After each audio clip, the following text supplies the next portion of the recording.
El aprendizaje es probablemente el ámbito en el que más destacamos los seres humanos como especie, ya que literalmente estamos diseñados para recopilar información, interiorizar la misma y crecer a partir de ella. Y cosas tales como los errores, las experiencias personales y la individualidad de cada uno son partes esenciales de este proceso. Y si hay un personaje que representa esta idea a la perfección, ese es Sasaki Kojiro del manga de Shumatsu no Valkyrie. Por ello en este vídeo quiero profundizar en la historia de este personaje al mismo tiempo que reflexiono sobre este tema, así que sin nada más que añadir, empecemos por el comienzo.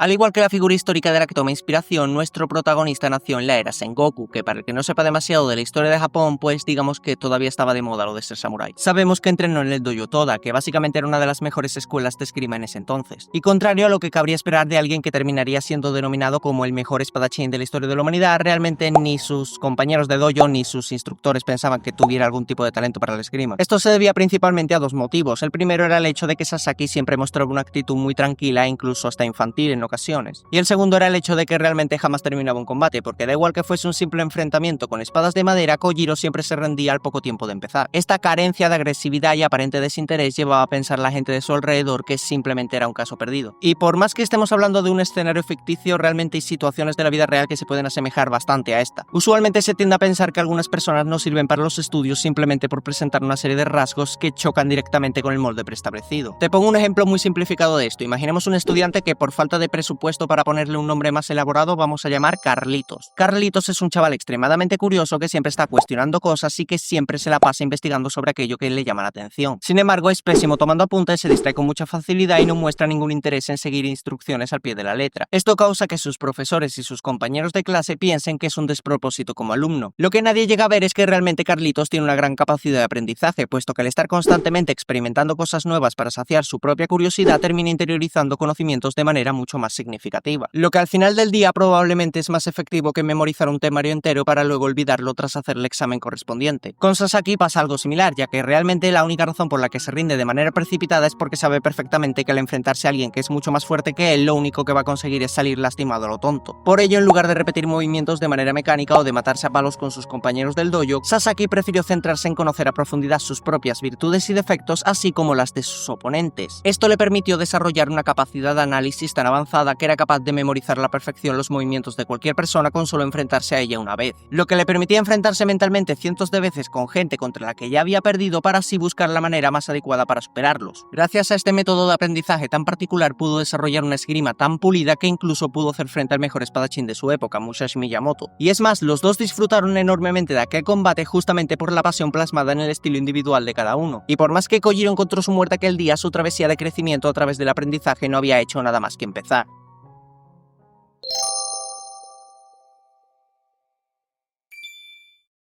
400 años después de morir, el alma de Kojiro es seleccionada para representar a la humanidad en el Ragnarok, un torneo de combates a muerte entre dioses y humanos donde se decidirá el destino de la raza humana. Y en este punto hay varias cosas que quiero resaltar, empezando por el hecho de que en estos 400 años Sasaki se la ha estado pasando interiorizando toda la información que recopiló en vida para mejorar su estilo de combate al máximo posible. Esto lleva a que su capacidad de análisis ahora sea tan avanzada que con cosas tan simples como el ver caminar a alguien o el verlo parpadear o incluso con solo el ritmo de su respiración ya es capaz de hacerse una idea de sus capacidades físicas. Sin embargo, y como veremos un poco más adelante, todavía hay margen de mejora, como todo en esta vida. El segundo punto que quiero resaltar es el hecho de que sea el propio Sasaki quien se elige a sí mismo para pelear en la tercera ronda. Realmente jamás se dice de forma explícita cuál es el motivo de esta decisión, pero podemos hacernos más o menos una idea de cuál fue la razón por simplemente su personalidad. Sabemos que Sasaki se pasó prácticamente toda su vida buscando oponentes más fuertes que él para seguir ampliando su conocimiento y así poder seguir mejorando. Sin embargo, el propio Kojiro encontró su muerte tras tener el mejor momento de su vida peleando contra el mejor espadachín de su época, y como siempre hizo en vida, tras su muerte repitió esta vivencia incontables veces en su mente hasta encontrar la forma más adecuada para derrotar a Musashi. Teniendo en mente esto y la frase en la que el propio japonés asegura que se encontraba en su mejor momento, no me parece muy descabellada la idea de que Kojiro, tras lograr superar a Musashi, decidiera dejar de buscar oponentes más fuertes que él porque simplemente pensaba que ya había alcanzado la cúspide de la esgrima. Y es que piénsalo, Miyamoto era el guerrero más poderoso que Sasaki enfrentó en vida. Desde su perspectiva no había ningún humano que pudiera representar un reto equivalente. equivalente. Por ello es probable que el ser seleccionado en un torneo en el que está forzado a combatir a muerte contra dioses para él supusiera la oportunidad perfecta para seguir mejorando y avanzando. Lo que nos lleva a la tercera cosa que quiero resaltar en este punto: Poseidón, el oponente de Sasaki. Si te paras a pensarlo, Sasaki no solo no sabía prácticamente nada de su oponente, sino que además la poca información que tenía sobre él era sinónimo de peligro. Debido a las 2 rondas anteriores, Kojiro ya puede saber que los dioses son absurdamente poderosos, y por si fuera poco, Poseidón es el hermano mayor del dios más poderoso que existe. Súmale el hecho de que incluso los propios dioses le tienen miedo a Poseidón y que absolutamente nadie ha visto cuál es todo su poder realmente. Literalmente Kojiro, lo veas por donde lo veas, se está metiendo en la boca del lobo, y aunque a primera vista puede parecer que Sasaki no tiene ningún tipo de aprecio por su vida, realmente es todo lo contrario. El propio Sasaki asegura que no tiene ningún tipo de interés en morir. Sin embargo, él sabe perfectamente que si no se enfrenta a lo desconocido y al peligro de frente, jamás va a poder crecer como persona, lo que nos lleva al siguiente punto. Antes de continuar con el vídeo, os interrumpo un momento para decir que si os gusta este tipo de contenido dedicado a análisis psicológicos o narrativos de personajes de ficción, os recomiendo suscribiros al canal, ya que tengo pensado muchos vídeos de este tipo enfocados a diversos personajes de varias series, películas, videojuegos y demás obras. Ahora sí, os dejo continuar.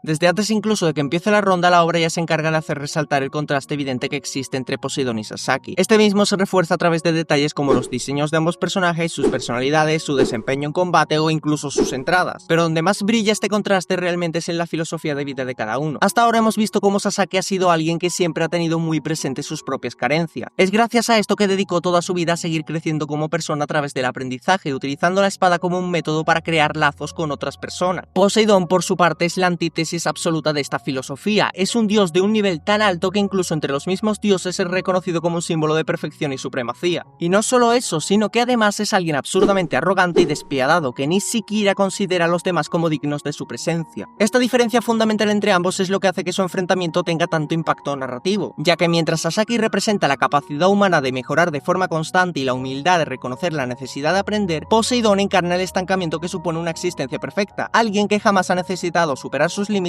porque ya nació estando en la cúspide. Y aquí quiero resaltar uno de los momentos más simbólicos del combate. Tras ver cómo Poseidón manda callar a los dioses de las gradas con una mirada asesina, Sasaki le pregunta por qué no acepta los ánimos de sus iguales, a lo que la deidad responde con una frase que resume a la perfección su filosofía de vida. Nosotros no necesitamos maquinar, no precisamos de seguidores y tampoco requerimos la ayuda de otros. Eso es un dios, una existencia perfecta de principio a fin. Esta declaración, cargada tanto de arrogancia como también de un frío y absoluto desapego, nos muestra que, para Poseidón, depender de otros es solo una muestra de debilidad. Y es justamente tras escuchar esas palabras que a Sasaki se le quita la sonrisa del rostro por primera vez en todo el combate y se le sustituye por una genuina expresión de lástima. Todo para que inmediatamente después responda al diálogo de Poseidón con una simple frase: ¡qué existencia tan triste! Y el que sea precisamente Sasaki el que dice esto me parece brillante, porque justamente su éxito actual no se debe únicamente a su esfuerzo individual, sino también a los lazos que formó con quienes le ayudaron a crecer en su proceso de aprendizaje. Por otro lado, Poseidón es el extremo opuesto, no conoce el fracaso ni la derrota y por eso mismo considera a los demás como seres inferiores. De ahí que Sasaki encuentre su existencia vacía e incluso deprimente, ya que si ser un dios perfecto significa carecer de vínculos afectivos y recuerdos valiosos, ¿de qué sirve serlo entonces? Al final es por culpa de esa perfección que Poseidón acabó perdiendo cualquier posibilidad de crecer, de evolucionar y en última instancia de vivir plenamente. Es por eso que este momento me parece clave para poder entender la lección que esta pelea nos intenta dar, dicho lo cual podemos pasar al siguiente y último punto de este vídeo.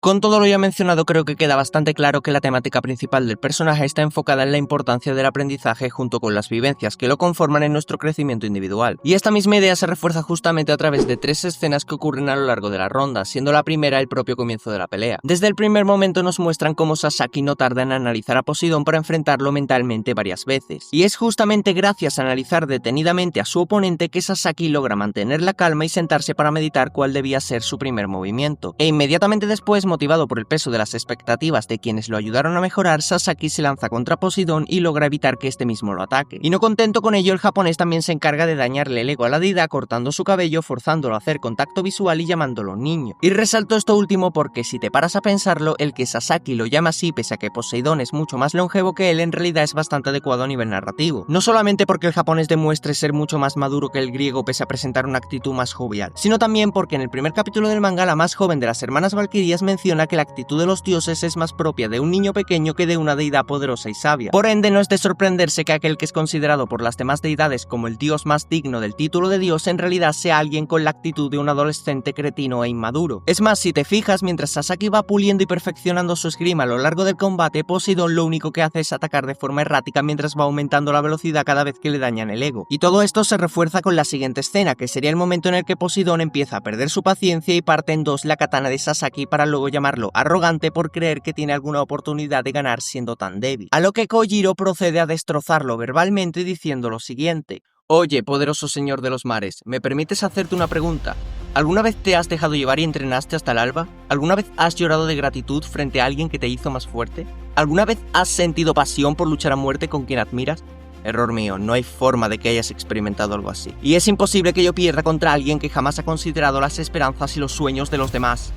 Este momento me parece simplemente maravilloso, no solo por la catarsis narrativa que representa el monólogo de Kojiro para el personaje, sino también porque este mismo le da más peso al diálogo en el que el propio Sasaki expresa lo triste que le resulta la existencia de Poseidón. Y no se queda ahí, sino que además también esta escena refuerza el mensaje central del personaje, porque tras decir este monólogo el japonés activa el poder de su valquiria para convertir su espada rota en dos katanas. Gracias a esto no solo puede seguir luchando, sino que también es capaz de combinar su propio estilo de esgrima con el de todos los espadachines de los que aprendió en vida, incluido el propio Miyamoto, lo que le permite causarle cientos de heridas a Poseidón usando las técnicas de todos aquellos que le enseñaron el arte que tanto ama, representando de manera simbólica cómo las enseñanzas de todos aquellos que lo acompañaron en su viaje lo llevaron a volverse un hombre hecho y derecho. Lo que nos lleva a la tercera escena, que no podía ser otra que el mismo final del combate. Después de haber sido cortado cientos de veces, Poseidón termina perdiendo completamente la paciencia y decide atacar a Sasaki a máxima velocidad, buscando ganar a punta de poder bruto. Lo curioso aquí es que, pese a ser la primera vez en toda su vida que el dios ataca a alguien con todo lo que tiene, Sasaki es capaz de predecir sus movimientos. Es más, la única razón por la cual no logra bloquearlo de manera eficiente es justamente porque es demasiado rápido, y esto probablemente se debe a que Poseidón jamás se tomó la molestia de aprender un estilo de combate variado, lo que termina causando que su patrón de ataque se vuelva predecible. Por otro lado, todas las personas presentes en las gradas que conocen a Sasaki empiezan a motivarlo gritando su nombre y repitiéndole que acabe con la deidad de una buena vez, lo que provoca que por primera vez en su vida Sasaki sienta el ferviente deseo de ganar, y este mismo termina siendo suficiente combustible para motivarlo a frenar la lluvia de estocadas de Poseidón al mismo tiempo que lograba superar sus límites otra vez. Gracias a esto el japonés ahora es capaz de escanear toda la existencia en tiempo real y también puede acercarse a Poseidón esquivando fácilmente sus ataques. Y justo después de que Sasaki mate a la deidad al mismo tiempo que agradece a todos los que le permitieron aprender el arte de la esgrima, este mismo solo sonríe y menciona lo genial que se siente ganar por una vez, lo cual realmente es un gran cierre para este mensaje, porque en la vida real las victorias que más valoramos son justamente aquellas que más sangre, sudor y lágrimas nos hacen derramar. Y en muchas ocasiones terminamos valorando más todo el recorrido que tuvimos que hacer y todo lo que aprendimos en ese proceso que el propio hecho de lograr aquello que anhelábamos en sí.